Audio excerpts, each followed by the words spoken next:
Turn yourself Can on, you, Jessup. can you say that, JJ? Uh, And then So, he fell off again. well, he so, tried to enter the track and then he fell off the cushion again. but can you start in someone else's car? Is this Well, legal? it I is mean, legal, but you have to start at the tail end. Ah, he's gonna and you love lose all your this. points. Well, he's gonna love this. Okay.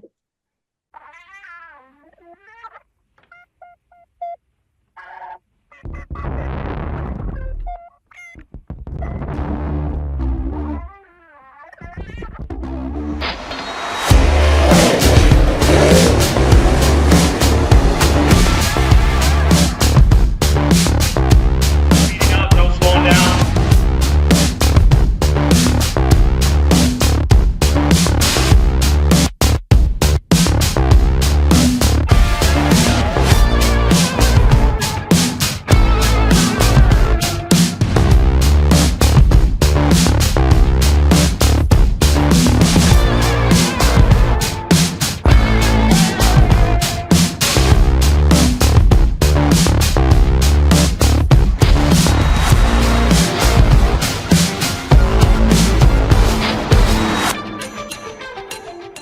Welcome back, everyone, to the Track Packers podcast for episode 6 of season 4. We are back with the full cast getting ready for the start of racing season, especially with this race weekend coming up. With myself, Mason, the Pelkeys, Becca, and Jessup, and John Breckel joining us for this episode.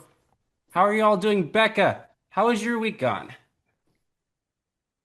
What day is it? Is it Friday? It is Okay. Friday. Okay. Mhm. It's a good Friday.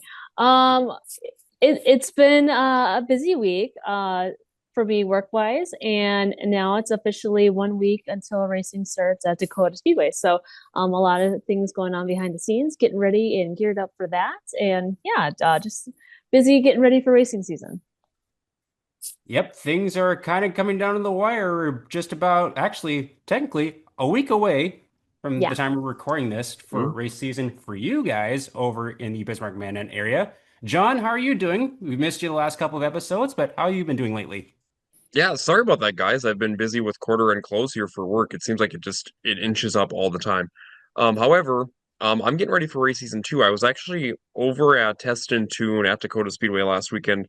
Becca and Jessa saw me for maybe like 2 seconds. Um, and then walked the pits a little bit where nobody could really miss me in the pits. And then went back over to bowling. So yeah, for state tournament. When you say that no one could really miss you in the pits, were you wearing your bowling outfit? I was full on Nationals outfit in the pits. You should have seen Yep. Riley's eyes, just be like, "What is that?" Yeah. It was it Mason, was it it was a wasn't the lot. It was outfit a that lot. you got to see on Sunday. It was the outfit on Saturday that was worn. That'll be the team outfit down there in about a week. Well, I can't remember exactly what the Saturday outfit was when you showed me the picture, but I do remember the Sunday outfit, and with the way that looked, I can only imagine what the Saturday outfit was like. It's quite bright. I'm sure it was. We need more brightness coming from you at the racetracks anyway. This is very true. Yep. Well, it's nice to have you back, John. We've missed you the last couple weeks. Jessup, how have you been doing this week? I am doing wonderful. Nice, That's short, it. sweet, and to the point. I like There will it. be no editing for that one. Fair enough. Before I talk about how I'm doing, it's interesting that we usually don't have a ton of carnage when John's not here. I feel like John could have a nickname, the Carnage Crusader. I think that could be a Ooh, good nickname for him. Ooh, that'd be a good one. the spotlighter. Because the I mean, look at it spotlight's always on glowing. him. It's just glowing on me right now. Yeah, it It kind is. of Don't is. even need makeup. It just glows with with the baldness and also the cue ball. So, folks, to give a description, John is basically his forehead's like Dakota Speedway. It's got a nice glare and shine across it. It is what we would consider dry slick. Yeah. A- Anyways, I'm doing well. I've had a pretty good week, kind of up and down with other stuff going on, but good news, I did just get my new drone for the year. Nice little, Ooh, nice little small drone. Probably won't have it out this weekend, but I'll kind of save that for kind of a more nicer day. Yeah, so I'm excited to try out this new drone and hopefully no misfortune this year because that definitely was not the case at the end of last year. And so fingers crossed for a good start and good all-around season and getting excited. Hopefully going to go to the first race this weekend as the weather is kind of still wreaking havoc around our area. But we hope everyone out there is doing well and getting ready for the race season as well. And we want to thank you, all of you listeners and watchers of the show, and thank our sponsor, Hitch Harness, Tyler Hall out of Fertile, Minnesota. Thank you for joining us for another season. He actually did just release his paint scheme, going with a different color this year. Got a little some orange on some black tin this year, so a little bit different than the white and green that he had last year. So definitely standing out a little bit differently this year on the racetrack. Now, Jessup, you're a truck owner. Have you gotten your hitch harness yet? no, it still continues to fly around dangerously in the back of my bed.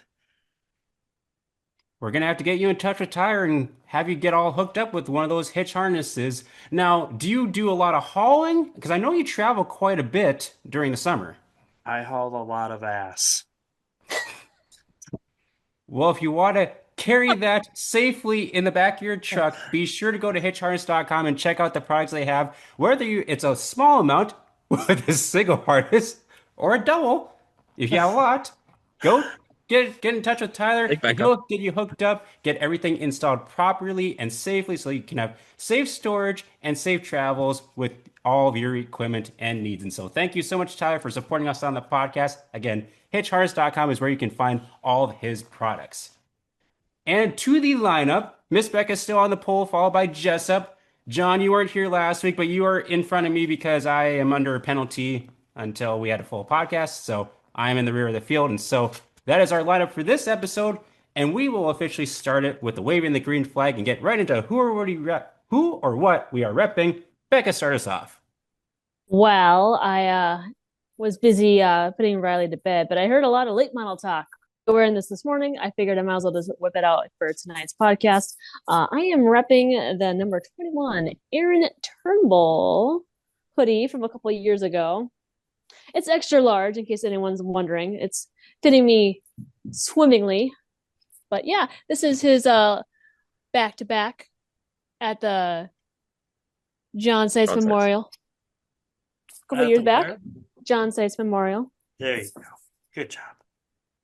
So yeah. I think was that 2018 and 2019, John? No, COVID. that would have been Oh, it would have been 19 and 20. 20. oh yeah, Yep. 19 and COVID 20. years, yep. Because he snuck across the border. Oh, I don't think it was sneaking across the border, but No, he snuck. He had to sneak across the border. Well, we had some Canadian visitors throughout that summer. I mean, we had Cole Yes. Trickle visiting us too. yeah. This is true. Went on the mod tour. Yeah, Cole did really well from what I remember. Mhm. Very nice sweatshirt. Mr. Jessup Pelkey, who or what are you repping? Well, I too got excited about late models, and I'm rocking an old school Paul Mueller white t-shirt. And then on the back's actually kind of cool. So we go, yeah. Can you see it? No, it's even Yeah. a bigger late model. That's pretty cool. Yeah. Kind of a throwback, and I'm rocking my Articat All-Stars of Circuit of Champions hat, kind of in honor of Tony Stewart, and we'll talk about him later. So that's who I'm rocking. Now, It- go ahead. no, I was just gonna say, do you like our new couch? Oh, Ooh. that Brand was new? why you're rearranging the pillows a little bit more. Okay, Mm-hmm. nice. I not to get off subject, but I know that was quite the ordeal for you two with couches over the last several months. Yeah. Yep. Move. It was Now, Is that a shirt that's in your tote, or where'd you find that shirt? Tote? Interesting. That's a cool find. Yeah, yeah. It's a little, not terribly snug, but a little snug, which is okay. It still fits pretty good. Well, I agree. That's a really cool shirt. Mr. John Brecko, what are you repping? Okay, so for me this week, I decided I'm like, what should I rep? Because kind of want to save some shirts for obviously the season that I kind of want to do for driver stuff. So I'm like, what would be a good one? And I kind of went a little bit down a history lesson moment, and I went down to rep one of the Wasilla 100 shirts down in Huron. So Okay. this is the 2014 shirt from down at the Huron, the Dakota State Fair Speedway. And guys, who actually won the late model feature that year at the Wasilla 100 back in 2014? Any guesses? That's a trick question. There are a lot of features. Just the late models, though. I said, who won the late models? Well, you didn't specify which feature. Was Yeah, it you might want to specify the, which night the for Wednesday night Jessup's sake. feature, So, the the Thursday night championship night of the Wasilla 100. Soda 100? I'm gonna guess Kent Arment. Let's see here. I think he made the feature, but he did not finish. Oh, What side of the country was this individual on? Mm, let's just say he had a yellow car. Jeff, well done. Yep. Jeff Wildung was the winner back in 2014. Took home the $10,000 prize for good job, winning the Becca. Whistle 100 Good back in job, Becca. 2014. So the top three that year it was Jeff Wildung, your winner. He started third. Then it was AJ Demel in second, and the wild child, Scott Ward, was in third. Then it was Marshall Fagers and Zach Johnson were top five. Oh. The Nice. Fagers, they just sold all their stuff recently, didn't they? Just a few years ago. Justin had been kind of done for a while, but Marshall was still racing here or there. But yeah, he sold all of his stuff just a few years back. They always had some nice looking late models too. They Yeah. did. They were always Yep, good. they definitely did. Justin, a past winner of the Science Memorial as well. Well, awesome. Nice little throwback and nice shirt there, John. For the hat this week, I'm repping Nick Szymanski out of Perham, Minnesota, number 17 Minnesota Street Stock, new hat that I just got. I stopped at a shop a couple weeks ago to see how his build's coming along. He's pretty close, so he should be ready to go once the next week rolls around. I believe he's going to be starting off in I-94 for his season. And the shirt is just a Summer Nights and Dirt Track with soda shirt. Ooh. Asked for this for Christmas from my family, just because I figure I should get a few more shirts that are kind of just, neutral to wear when I'm doing things like Victory Lane interviews at racetrack down in I-94, for example. So figured I like it. Yeah, figured I it'd do be kind too. of a good shirt to rep on nights like that, and nothing on the back, just a simple shirt for the summer. And so that is what we are repping for episode 6 of season 4. And we'll move on to the Hot Sauce Hot Memory Rewind and give a shout out to Isaac Hot Sauce Sondrol, number 12S IMCA modified out of Turtle Lake. He's been very busy with his son Harrison, and he just celebrated a birthday. So happy belated birthday to you, Isaac Hot Sauce Sondrol. You can check out his racing at 12S Racing on Facebook, and also be on the lookout for his hot sauce, whether he has it in the pits or in Turtle Lake itself. And so thank you, Isaac, for your support on the podcast, and best of luck in the 2025 season. Oh no, Jessup's not prepared. I am No, shocked. he was really excited for this, so I'm curious He to is see what he's prepared. gonna He is ready. Wow, I am Yeah. shocked. We're gonna go, back up. He's still shocked either way. Yes, I would agree, Becca. This is definitely the move over flag. You have I started on the saw- pole and you are now getting lapped. I saw the tote and I was like, oh, for Pete's sake, he hasn't picked anything out. But all right, you may proceed, Jessup. You can start anytime now. Yeah. I'm The putting move over you flag up. is gonna come out for you here pretty soon. Don't you throw any flag at me. I am the rightful pole sitter, and this will be argued for the whole season. I'm sure it All will right, be. so We are going to do something a little different today. There's not really exact photos to guess or anything. This is kind of a trip down memory lane for events and shirt designs and kind of just something neat. I was able to garner a collection of racing memorabilia from Symes Graphics and Design to help clean out their storage. And this is going to be kind of fun, I think. And we're going to go over some pre-proofed images. And the first one, let's see, can you see it? Rough Ooh, Rider The Rough Classic? Rider Classic. Uh-huh. And John, what year would you say? I think it's 1990. 1990. Yeah, I did that intentionally. But the real question for you, John, is how much did the winner take home? And who was the winner? Ooh, Mr. Smarty Pants? I want to say, I was gonna say, Mason, I think you probably know this, don't you? Do you know both or do you know just one? I have a guess on the winner's amount, and I think I have a guess on the winner as well.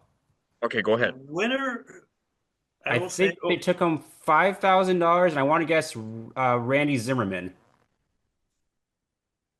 he would come in second. It says the Rough Rider Was Classic it Ron Modified Jones? Special. No, it was from June 11th through June 14th, 1998. Over $98,000 were paid out. And I'm going to say this. If this was the overall payout for one driver in one at the end of it, this is by far better than what we've been paying out lately. So this was during the oil boom, I would assume. Yep. Becca, do you have any guesses? In 1998? Oh gosh. It's gonna be nobody we're gonna think of. No. Okay, because I'm like Mason, who did you say? Randy Zimmerman. He got second. All right. Second place, John. Who did you said Ron Jones? I said Ron Jones. Ron Jones in third took home $8,850. Wow. In 98? This is what Yeah. it says on the back of this. Randy Zimmerman of Fort Scott, Kansas, got second, taking home $18,600. Seriously. Your winner was Eddie Martin of Stillwell, Oklahoma. Oh. Listen to this number. $25,575. And I'm just going to pull this out just so you guys can see it. Dang. Wow, what a payout. Yeah. Way to go, John Rick Carroll was Auckland. seventh, Kelly Shyrock was eighth, Rick Auckland was fourth. I recognize most, but not all of them. Yeah, I So recognize a rounding lot it of those out, names on there. Eddie Martin, Stillwell, Oklahoma. Just so the listeners who aren't watching this can take into account of how much was being paid out. First place, $25,575. Second place, Randy Zimmerman, Fort Scott, Kansas, $18,600. Ron Jones of Minnesota, $8,850 for third. Rick Auckland of North Dakota, $5,500 for fourth. Fifth place was Bo Rodone of Mansfield, Texas, That one I did not recognize. $5,350 for fifth.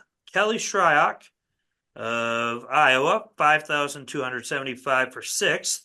Johnny C. of Jamestown, North Dakota, seventh place, taking $3,750. Scott Drake of Joplin, Missouri, in eighth for $2,700. Paul White of, I think this is a misspelling, but it should be Temple. It says Temple, but I think it's Temple, Texas, with $2,500 for ninth. And Mark Noble from Blooming Prairie, Minnesota, taking $2,200 home for the 10th place. And this was back in 99 or 98. 98? Yep. So that was Jeez. kind of a fun one. I just thought you guys would really appreciate that. Jessup, Now, Jessup, what? is that the 1998 winners, or is that the 1998 poster and they're referring back to 97? It says Bullion Modifieds Rough Rider Classic Minot. That just says Modified Special, and this is what we pay what we say, and that's the names that got printed out with it.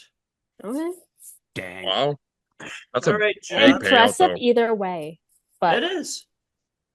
that's Now, cool. next one.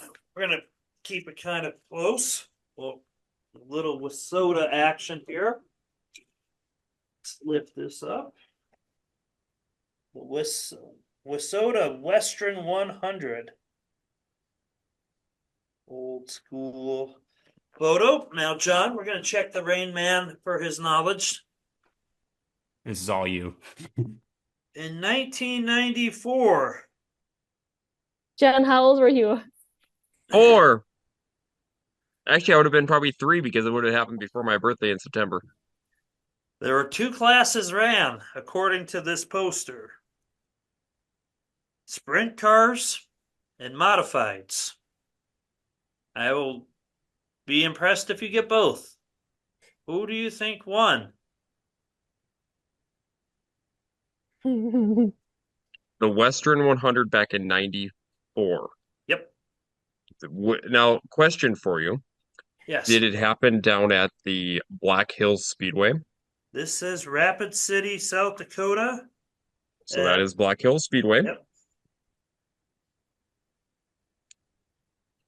Boy, that's a good question. Now, I'll give you a hint, John, since Okay. you're not going to get the sprint car guy because I didn't know who he was. Randy Miller was the sprint car guy. Oh, I know who that is. He's the Well, number 2 car that runs out of like the Black Hills area.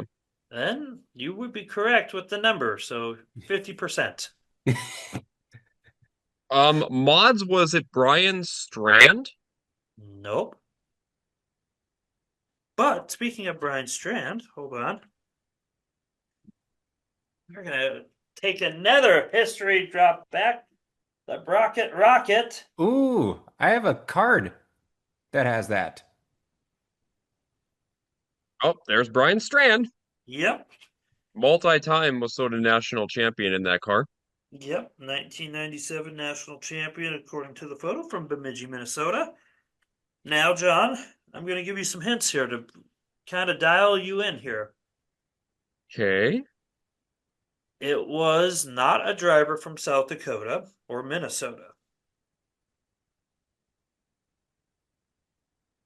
Hint number 2. This driver still races today. Johnny Carell. Ding, ding, ding, ding, ding, ding. I was gonna say it ding. must have been Johnny C. Because I was thinking Johnny either C. Leo or Johnny, maybe. Johnny C. and Randy Miller would go on to win the following year, which would also, they would add in the Wissota late model division, which would have Lauren Johnson winning that. And then in 96, Randy Miller would be a 3-time champion, and they would have Mitch Johnson winning the late model portion, and they would have Ed Turnbull winning the modified portion, and they would add in the Wissota Super Stocks with John Henkemeyer. In 97, it would go to Kurt Lund. God, Kurt's raced everything. Yeah. In the sprint car division, Gary McNeil, I don't know him. In the late model division, the late model standout, Kurt Gelling would win the modifieds. Superstock would be Nate Teese. Is it Teese or Tice? Or Thies? It's something. It's Mason, you're the street stock guy. Who would pick up the inaugural Western 100 street stock win? John knows. You gotta give me a hint on location. He is a national champion, I believe. That's not a location. I don't know where he's from. John knows. His number is 97. 33. Oh, Scott Paulson. Ah, there we In go. Kimball, Minnesota. Kimball, Minnesota. So that was kind of a fun one for you guys to test some knowledge on. And now we're going to just go kind of t-shirt designs here for you guys. Nothing too crazy, but some really fun names for our area and then around. So the first one, Terry Barnes's old late Terry, model. Terry Burns' old late model with the catchphrase, catch us if you can. Kind of a fun design. Used to have the Budweiser scheme John, you'll appreciate this one. Daryl Bauer. from like 1997, 1998. Yep. Then here's a fun one for us as well. Sorry, all you Minnesota folks. Jordan Oh, yep. Boyce. Ooh.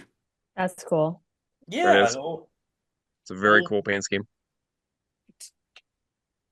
Then let's see. There was a couple other ones here. Another classic name for Wissota and IMCA for our Johnny C. Johnny C. And you know what? The ever so changing Mark Dahl Flaming One car. Ooh. The chassis and car may change, but the paint design and the wrap design stays very on brand. Yes. Yep. But yeah, there's kind of some fun ones there. This will be kind of a fun one to end on. But I don't. We can end on this one. This will be a good one. All right. 1997 Dakota Classic Mod Tour. Ooh. Okay. The question for you guys, because I don't know the winners, but a question for you guys. Name all 6 tracks that took part in this Dakota Classic Mod Tour. It's changed over the years. There have been Okay, we're going to start naming them. Nodak. Nope, Really? Nodak wasn't on it. Nope. I will Wow. give you a hint. 2 of these tracks are not even in our state. Mhm. Sometimes they went to South Dakota, Okay, Becca's headed in the right direction. Aberdeen, That's 1. Yep. Mandan. That's 2. Jamestown. I don't think Jamestown's been on it all. Not back They were then. one of the first ones. Were they? Okay. Yep, they've been on it, I think, just about every year. They were off for a while and then came back. Yeah. Jamestown is 3. Okay. Now you have Estevan has been on it every year, I think. Or no? Nope, Oh, they used to not go that far north. okay. Nope. Southwest. you gotta think. Yep, Southwest. And then 2, you said the tracks. There's So Becca 2 said they used to go out- through South Dakota. Yep, 2 in South Dakota, and we've named 1. So it's Is either it- got to be Huron or Watertown? I don't know. You gotta pick one. I was thinking Huron or Miller. I'd probably say Miller out of the two, or not Miller, Huron out of the two. Yeah, that's what I'm. Here, Miller's on there, Dakota yep. State Fair is number 5, and now we have 1 more. It has gone to Fargo more than once. Like I was it 2020 that we went back to Fargo, but it had Yeah, been in COVID Fargo year. private. Yep. Yeah, it had been in Fargo years prior. Like That'd probably be my next guess. Fargo. Think West Side. Williston? Yeah.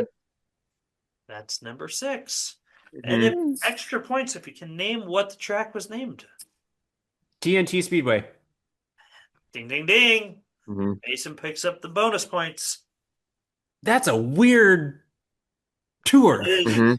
Well, if you start either from the average, the South Dakota side going up, that wouldn't be terrible. Or if you start Yeah. at Williston going down, it wouldn't be terrible, I think.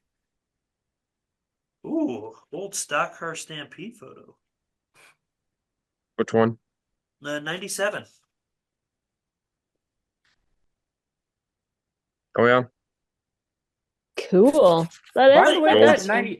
that 97 on that Dakota Classic Modified Tour shirt or whatever that proof, it looks like a Jim Morlock car. It I does, doesn't it? I wouldn't know, but I've closed the binder, and the time of history on my end has come to an end. Well, that was definitely a trip down memory lane. That was I, fun. I that was told you it fun. was gonna be a fun one. It was something different. I liked it. It was good. Excellent job, Jessup, for the hot sauce hot memory rewind this week. Mason, you don't have any hot sauce, hot memory rewinds for us? I do, but I think that's a good segment for this week. Okay, just wanted to make sure. Yep, I got some for next episode. So we do have a little bit of a track pack report since you guys got to all take in some action at Test and Tune and Mandan. What did you see? Like, who did you see? Anything different out of the ordinary for Test and Tune this year? There were some more late models than usual. That was out of the ordinary, along with a couple more sprint cars than usual. The fun game is always trying to, like, when you see pictures, or like, because Jessup was very nice for me and took a lot of pictures. It's like, okay, I know this driver goes with this one. I know a driver goes with this one, but it's like I have no idea who this driver is. So this will be interesting come opening night. And it's like, all right, we're gonna find out who this person is. Because there's several that I'm like, I have no idea who the heck are in these cars. I wrote down all the cars that I saw on the track. Granted, I missed a few here and there because I got to the track late and I didn't stay to the end. But I wrote down the names of the cars who were all in the different racing divisions we had. And there were a lot of mystery cars because a lot of cars were not wrapped. So Mm. it was a lot of guessing as to who that could have been, or there were some new cars there too. And I didn't know who they were because I wasn't in the pit checks. I didn't know who signed in, and so that was fun to see new paint schemes, new looks, new cars. There were a couple of sprint cars that Justin talked about, and some late models. So yeah, it was a good turnout of cars. We had probably, I'd say, over 80 cars. And then I heard we had about 12 slingshots, and they had their own little private test and tune from 2 to 3. And so I wasn't there for that, but I heard it went pretty well. And so I'm excited for opening night. And yeah, test and tune went pretty well from what I could see the 2.5 hours I was there with Riley. So 12 slingshots. So, I mean, I'm assuming a lot of them are pretty local to the Bismarck Mandan area. So that's a good sign.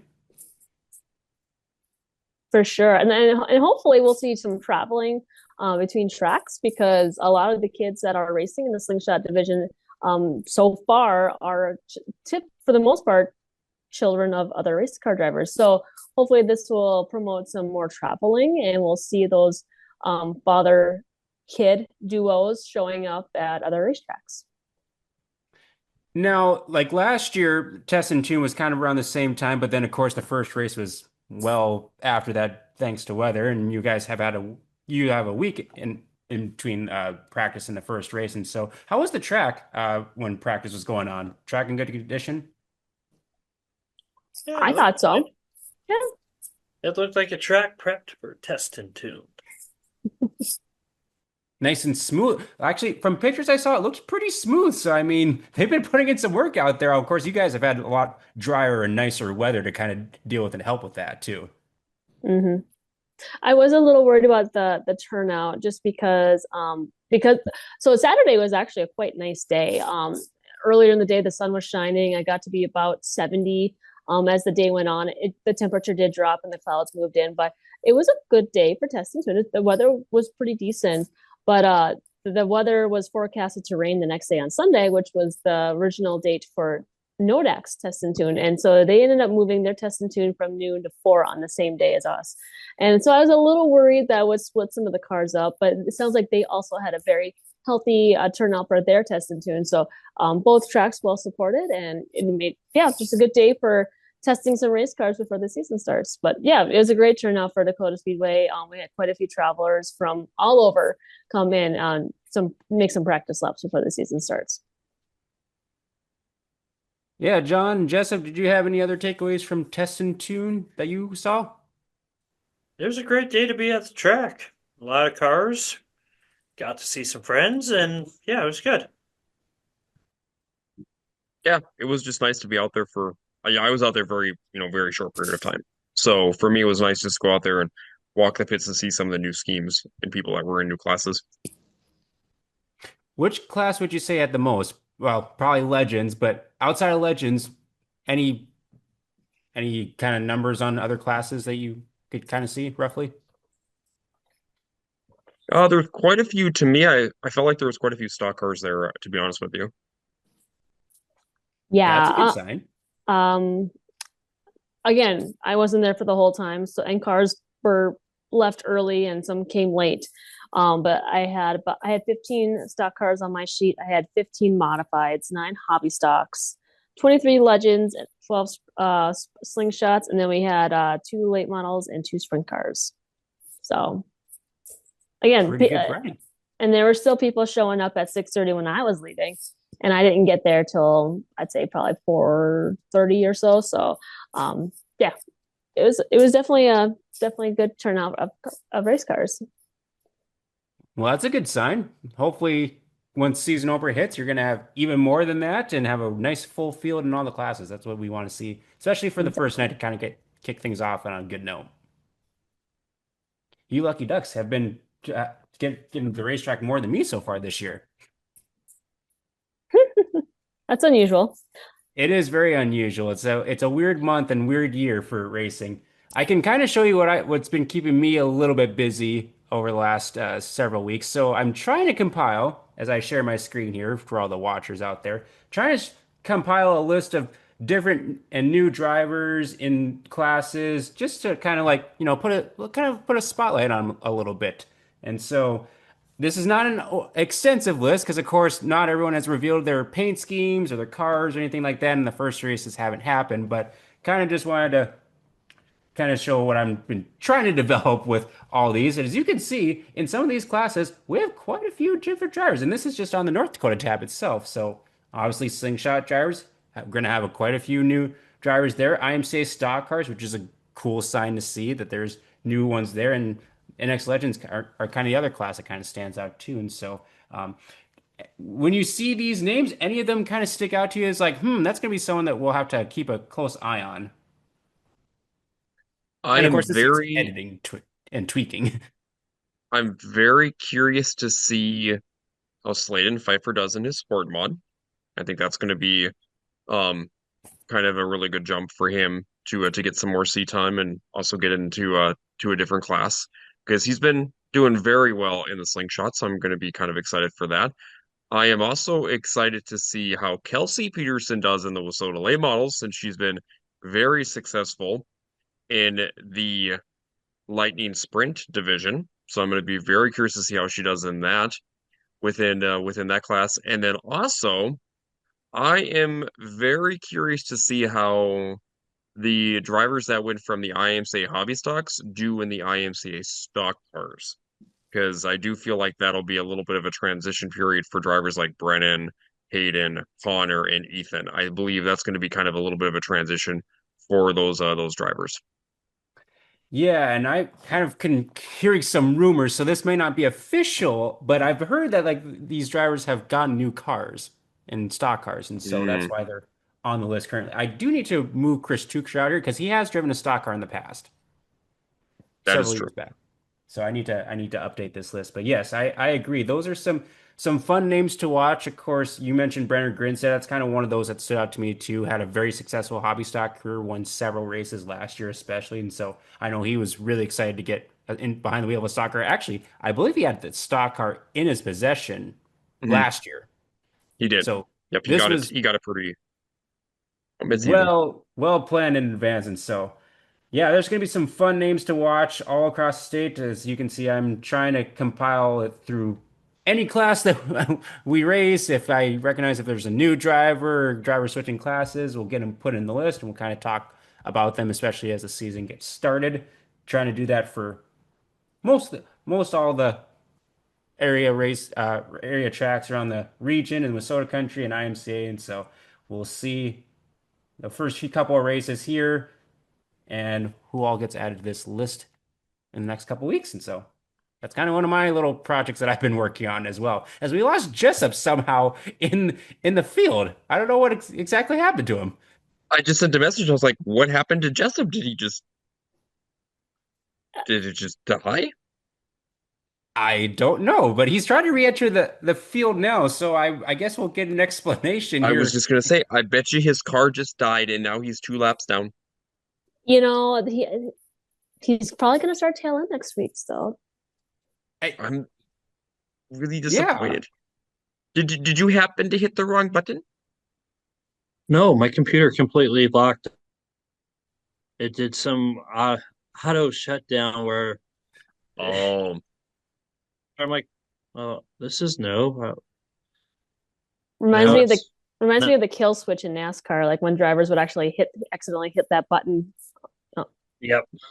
or even in a stock car. I mean, I've had drivers that have done that before coming to the start finish line for winning a feature. Oops, didn't win. Yeah, of course. And well, this ought to be interesting too because this next segment's kind of on your shoulders a little bit, and your car is sputtering unfortunately right now, and so It Mine is. He's is? just sputtering it along. is. And unfortunately Is it is lagging? sputtering quite a bit. Oh no. Becca, get It's off your just computer. sputtering. She's not even on her computer. It's true.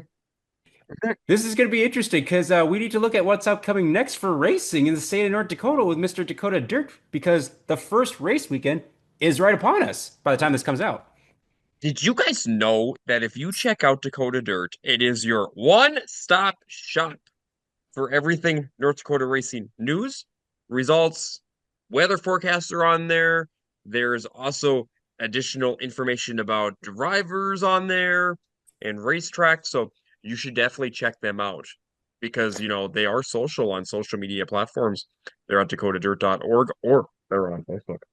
now, Mason, technically, we already had our first race of the year in North Dakota, and that was last weekend at the Devil's Lakes. I was thinking that same thing, and for that, I believe that we should have a little bit of a caution flag on Mason on this one That is fine. because I will that was accept the not caution. the correct term.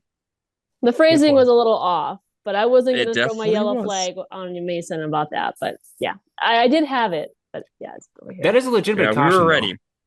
Hmm. That Yep, is correct. We did have a and we were race. definitely ready. And we could probably go through those winners if we really wanted to, too.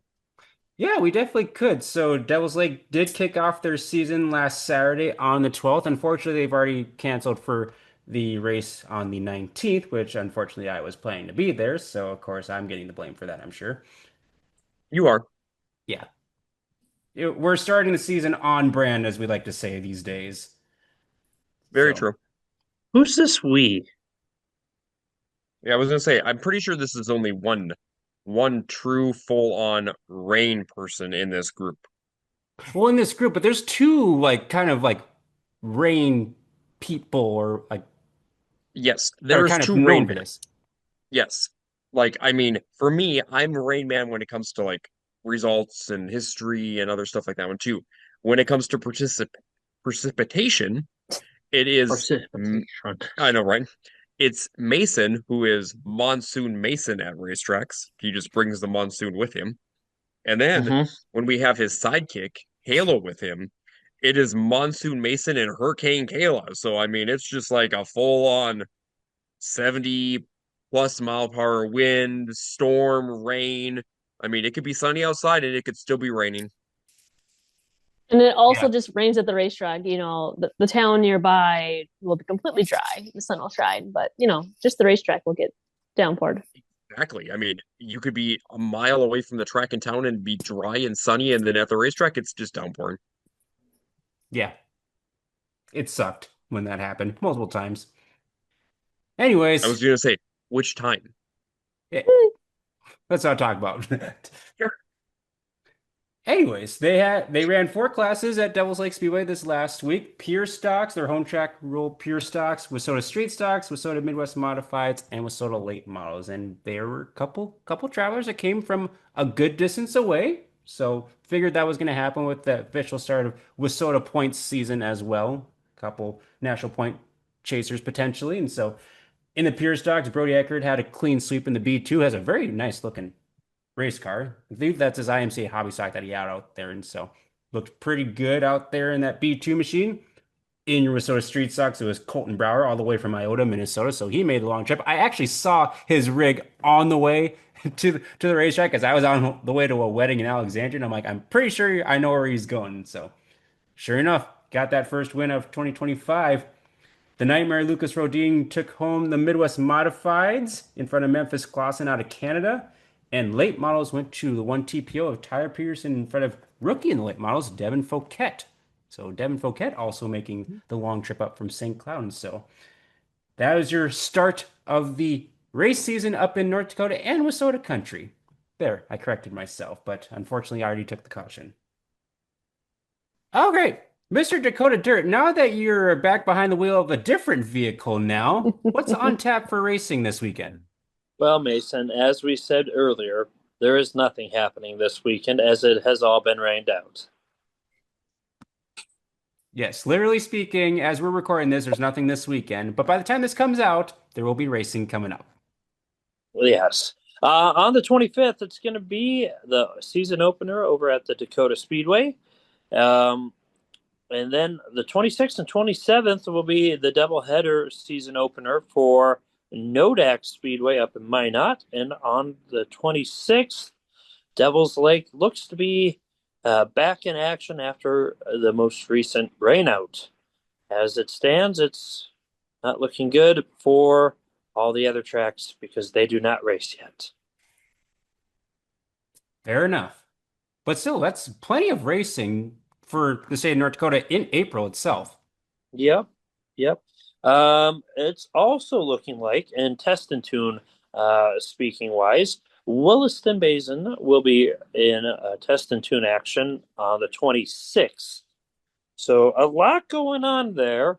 We'll see which way everybody decides to tow that weekend. And yeah, it should be an interesting time. Yeah, it's definitely the time of year where weather is unpredictable, and of course, tracks are kind of doing updates on a week by week case now. And so, even outside the state of North Dakota, we'll see what racing is taking place. Ogilvy's the lone remaining track outside of Cedar Lake that's going to be racing this past weekend on the 19th. And then, upcoming at the last weekend of April, I-94 is scheduled to open up on the 25th, along with Princeton Speedway and Red Cedar. And then we go to Saturday the 26th, North Central and Brainerd, Ogilvy Raceway, and Rice Lake Speedway in Wisconsin. And we'll see, but Buffalo River, Granite City Motor Park, and Redwood Speedway will be opening up on the Sunday the 27th. So going to be a lot of tracks looking to open up before the beginning of May. So we'll see how well the weather cooperates. We've had some nice warm weather. We just need to make sure everything's all set to go. All the frost is out and everything's in working order for some good racing here coming up, but race season is right upon us. Alrighty, so with that, we'll display the white flag and give a shout out to our good friend Brody Carlsrud in the B1 IMCA stock car, getting all set to go for the race season with a new car to him. And so I know he's really excited for the year. I believe he's almost got it all put together and wrapped, and so excited to see what that looks like. I've heard it's a little bit different than last year's, so he always has some bright looking schemes too. You can check out his podcast, The Real Deal with B1, to find out the ins and outs of his racing program, going to and from the racetrack, and he also goes over results from the region as well. And his Facebook page, Brody Carlsrud, B1 Racing. Give him a like and give him a follow. Thank you so much, Brody, for supporting us on the podcast as well. So we have two things in our white flag segment this week. We got our latest and greatest paint schemes. By request, Jessup, you can go first since apparently we like to take your schemes. So if you got a couple, two or three, go ahead and list them. I will list all the paint schemes that I have Oh boy. down. Oh, geez. And I will We could be here a while. I will start with the number 79 IRA 410 sprint car of Jordan Goldsberry. It's very clean looking. It has the sponsors colors worked into the car paint scheme as well. It's incorporated with it, so that looks very nice. Question for you. Who was the driver on that? Not Jordan Goldsberry. What is it? I think I was it listed as Blake Nemi Racing? Yeah, Mm-hmm. I don't really care. Mm-hmm. Guys, you guys can put me at the end because I'm still the rightful pole sitter. Continue. Mm-hmm. Needless to say, I like Jordan Goldsberry, his IRA's sprint car as well. So I can share his scheme too if you like. sure, I don't care. Um, then I'll really just go into some odd jobs here because I doubt you have him. Then the number 42 of Paul Nisnik, his light model looks really cool. I do have it. How about the B61 of Brian Dackel, the USRA late model? I also have that one too. How about the 44 of Cole Schill? Yes, I have Cole Schill. How about the 51 of Shane McFadden? Yes, I have that because I sent that to you. you did. Wow, we got a good half dozen there. I'm not even done. I have two more to go. Let's maybe we should let the others go in case you have any of theirs. I will have the father-son duo of the 44s of Daryl and Cade Nelson. Oh, fine. I'll let you have those two. One for their Look at mod, that, Mason. one for their mod paint tape scheme, and the other for the wrap scheme. That Boy. mod was a throwback. It was a throwback to the good old days. Them good Okay, old days. so if we're really going to go on a tangent here, I think it would be amazing if somebody just literally taped their whole car. I'm sure it's been done Like- many times Like their before. sponsors are just taped up. I wouldn't doubt someone's pulled that off. Well, That's all I had. alrighty. Good 8 schemes. Perfect. Becca, That's do you have 8 more? 2, 3, 4, 5, 6. That's only 7 because the father-son combo counts as one. I'm going to stick to our traditional rules and just name 3. I mean, Thank if you. there's more, I will list them off later after everyone else has had a chance to go. But one of my favorite paint schemes from this past week is the number 5 Sport Mod of Lance Lachdow out of Minot. That was a very sharp blue, white, and neon yellow paint scheme. Just looks really nice. I also really liked the number 84 of Hunter Van Gilder. Was sort of street stock car. And then I also really liked the number 3S of Paisley Schmidt in a slingshot this year. She'll be a rookie in that racing division. Just love the purple on that car. And it just looks so, just the way it's designed, just I love that. So those are my 3. If we have time for more after you guys get to go, we can list more. But yeah, those are my 3 for this week. Alrighty. John, you got 3 more? I do. So I'm gonna go down the list here. I've got 3 that I'll start off with. So there was a scheme that was just released here with the Wissota Street Stocks, and it is Andrew Hansen's number 20, which he plans on racing Ogilvy here for their season opener. Really like the splash of teal on there. I do like a little bit more of the black on there this year, especially in the nose cone. I think that fits the paint scheme quite well. And also the pop of pink is always very nice on Andrew's car. So really like Andrew's brand new Wissota Street Stock.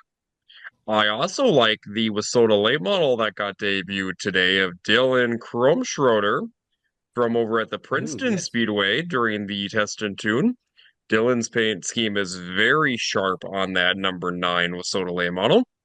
So I'm a big fan of that one. I think that one really pops out on the racetrack as well. And then another one of the paint schemes that I have seen out there just recently that I really do like, and you guys might have mentioned it on last episode when I wasn't on, but I really do like Cole Sarian's number 10 Wissota model. I love the new look with the red. I just think each year he's a little bit different. He's gone, Cole was blue for a while. Back in his Wissota Superstock days, he was green, he was orange, and now this year he's red. So I do like the little bit of change up each and every year that Cole does, usually with his paint schemes. Nice job. Yep, I did take Cole Searing last week, so you can, if you have one more, you can go ahead and add that in. Oh, I'll let you go, Mason, then I can obviously interject with additional ones that I have. Alrighty. So I got a couple more for me. I'll list three. Chase Conway's IMCA stock car that was at the Magic City Car and Trade Show. It's a simple black and yellow, but it's very sharp. Like just seeing that car in person, it looks very, very, very nice. And it well done on whoever did like the body and like the work on that because it looks pretty dang cool. And so that's one of my top schemes. Nice and simple, not a whole lot of detail to it. Yeah, one of the other ones that kind of stood out to me last week from Devil's Lake was Memphis Clausen's number 47 minute was modified from Canada. I like it because the main sponsor, I believe, is green, black, and white, and the car kind of fits that color scheme as well. And it's like kind of reminds me of like the old NASCAR schemes when they had like a primary sponsor for the entire season and it matched that. And so that's kind of what reminded me of that. And so that's definitely kind of shot to the top of my list for one of my other favorite paint schemes. And then Ashton Schulte's number 11 was modified from Minnesota. It's got a light purple and gold in it, and he always has some pretty good looking cars. And so those are always one of my favorite schemes to kind of look forward to during this race season. So those are three that kind of stood out to me initially. Okay, I Go got ahead, one Beck. more. Yeah, I was like, you had one that you were really excited about that you didn't say, so go ahead. Uh, I feel like Lamar Jackson's gonna really hate Andy Brooker's car this year. He might Agree. sue him, and yeah, that just might not be a good look this year.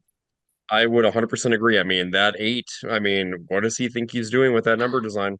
So for anyone that is listening to our podcast on any of the streaming platforms, Andy Brooker's car is a straight up or replica of Dale Earnhardt Jr.'s Budweiser paint scheme from the early 2000s.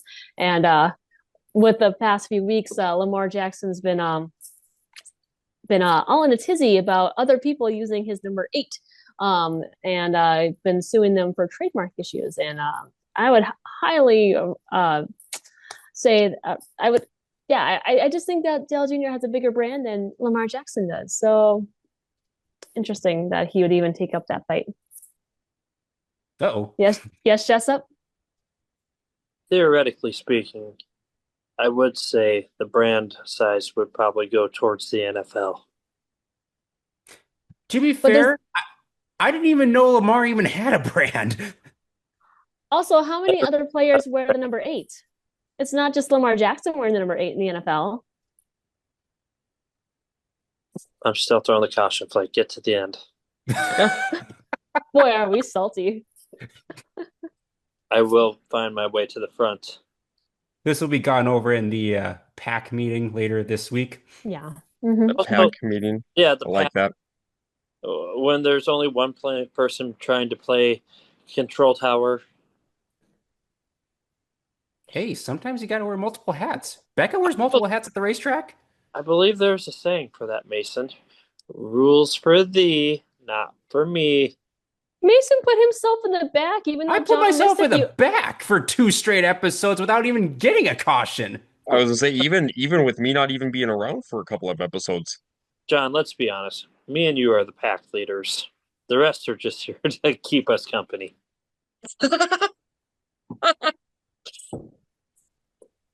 Wow. Mhm. All Look right, at John, that. did you have any bonus schemes? I do. I really did like Levi Rand's street stock paint scheme for 2025. I like the change up from the black to the kind of the gray with the orange on the side and the white trim. I think that looks really, really sharp with his car. Another paint scheme that I have been a huge fan of so far within this season. I do like Chris Sayers. I believe Chris always really has some really nice paint schemes on his Wasota Street Stocks. His is very nice as well within his car. And then Joey Thomas actually released his mod one today. I'm kind of simple design, but also very nice paint scheme on his design as well. So yeah, that's a couple of additional ones that I've seen that I really do like. Jessup, did you have 10 more? I mean, I can start going through the list. You know who does have a new paint scheme? It's really just lacking a sponsor, but Donnie Schatz. He got rid of the blue oval thing on it. It looks a little bare, to be honest. It looks like it needs some new sponsorship. I'm sure Chevy might find a way to put a logo on it. I would agree. Logan Schuhart's game's pretty sharp. That's nice. There's only one other that I really kind of like, and it's very simple. I do like Todd Carter's IMCA stock car. It's very basic, like design wise, but it. I mean, obviously it looks like a race car, but it like kind of it's like the quintessential race car look, and so that's why I kind of like it. Just nice and simple, and look and changed up from last year, and looks pretty dang good to me. That ranks right up there with Becca. It looks like a race car. And that matches Becca's earlier comment today. It's so cold that the ice isn't even freezing.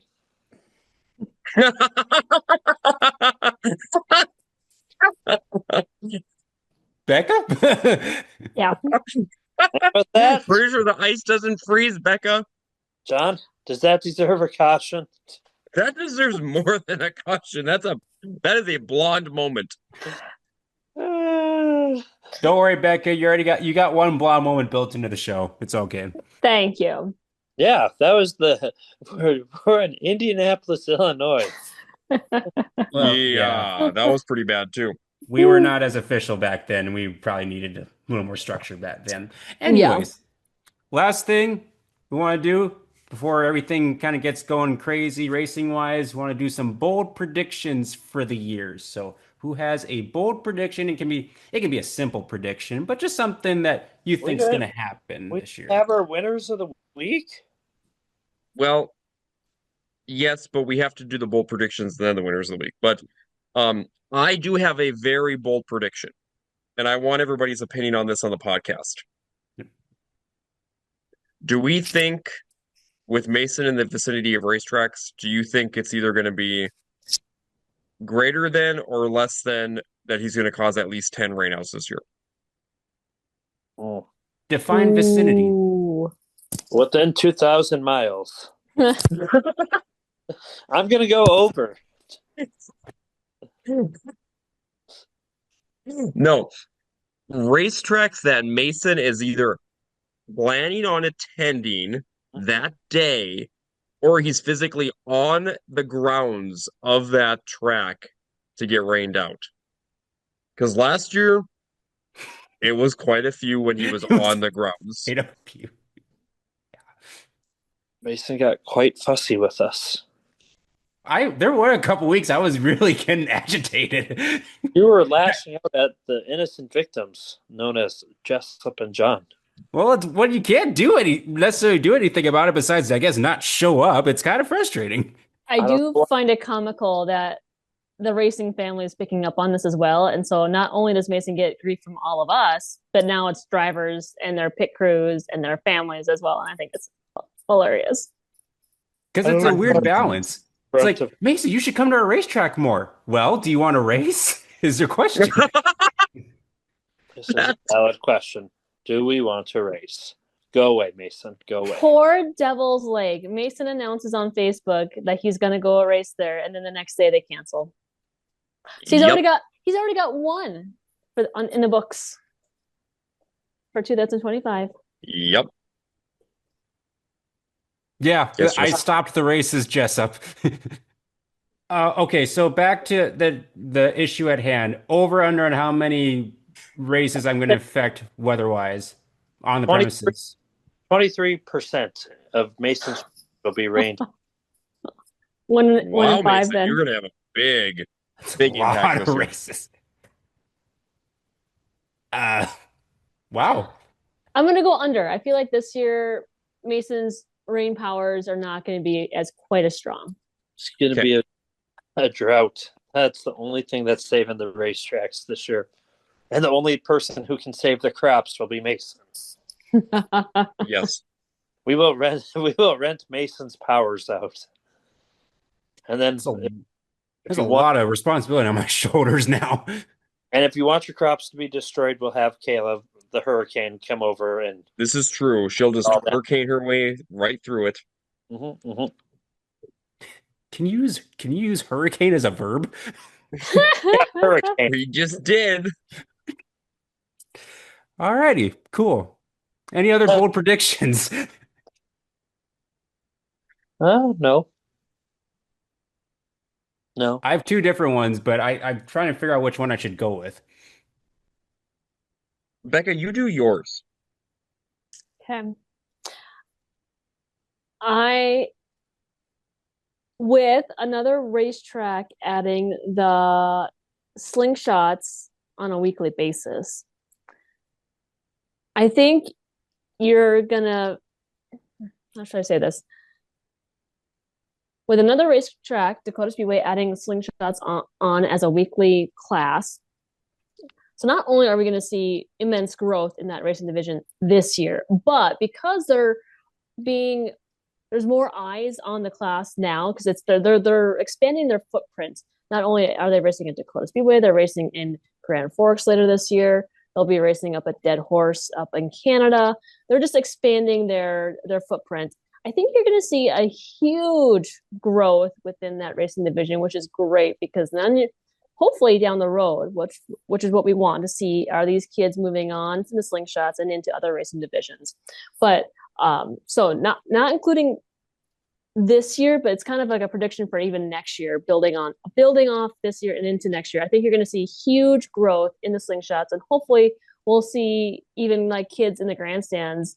You know, if they're promoted right, the kids in the grandstands can just jump into these cars and go race too. So I think you're going to see more growth, and a hope would be that you'll see more people traveling, because a lot of the kids that are racing currently in the slingshot division going into this season are children of race car drivers.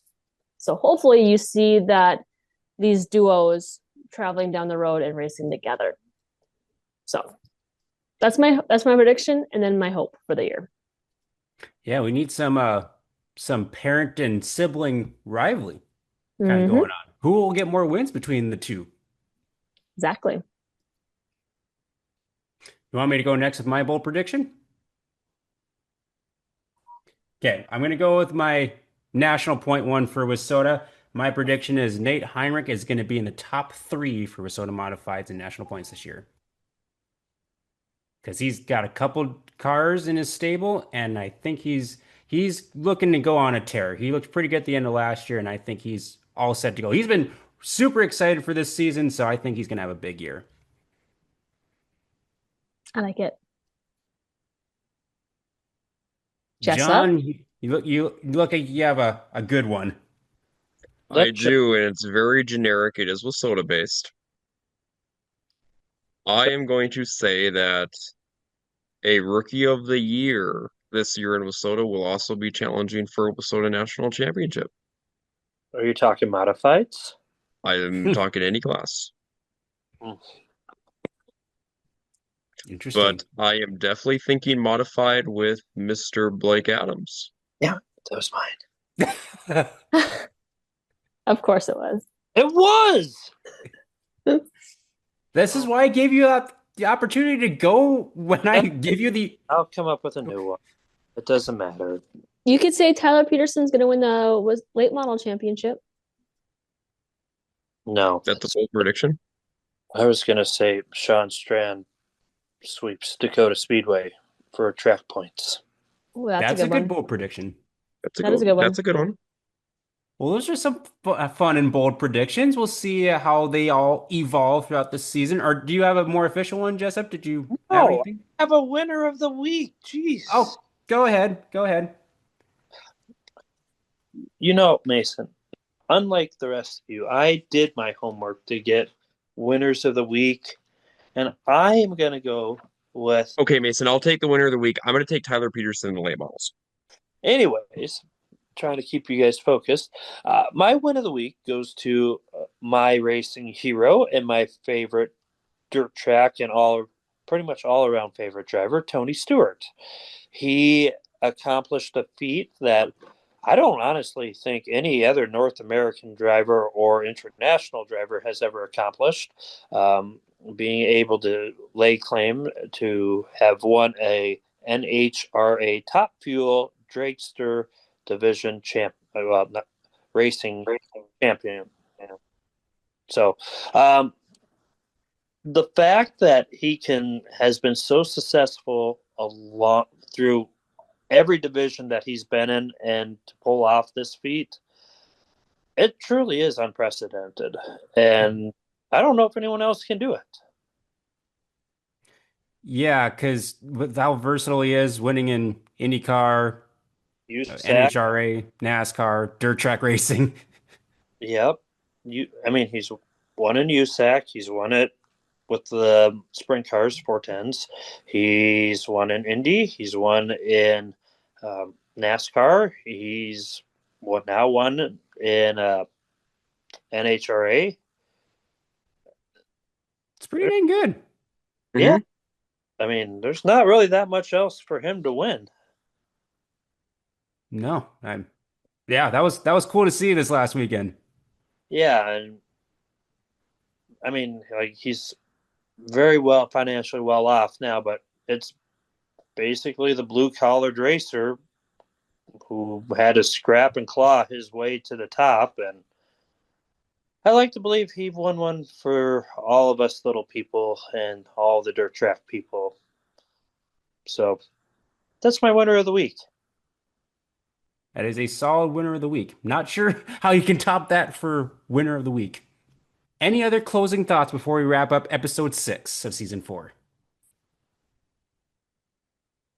If you're cold at the racetrack, get a hold of us for a beanie. Oh, yes, get a beanie. Get one of the Track Packer podcast beanies. I just want to know where we stand on the grid lineup. Because this has been Well, I'm pretty sure Jessup is now 5 laps down. I was say you're still laps down in the back. Yep, he at least got the wave around for 1 lap back. We may need to recap at the end of each episode where the lineup is, because that way Jessup can't complain at the beginning of the next podcast. This is true. So Becca got the move over flag earlier tonight, so she's already a lap down, or at least out of the positions. Yep, Mason already got a yellow flag tonight, so he's still in the back of the pack. So essentially, I have become pole sitter.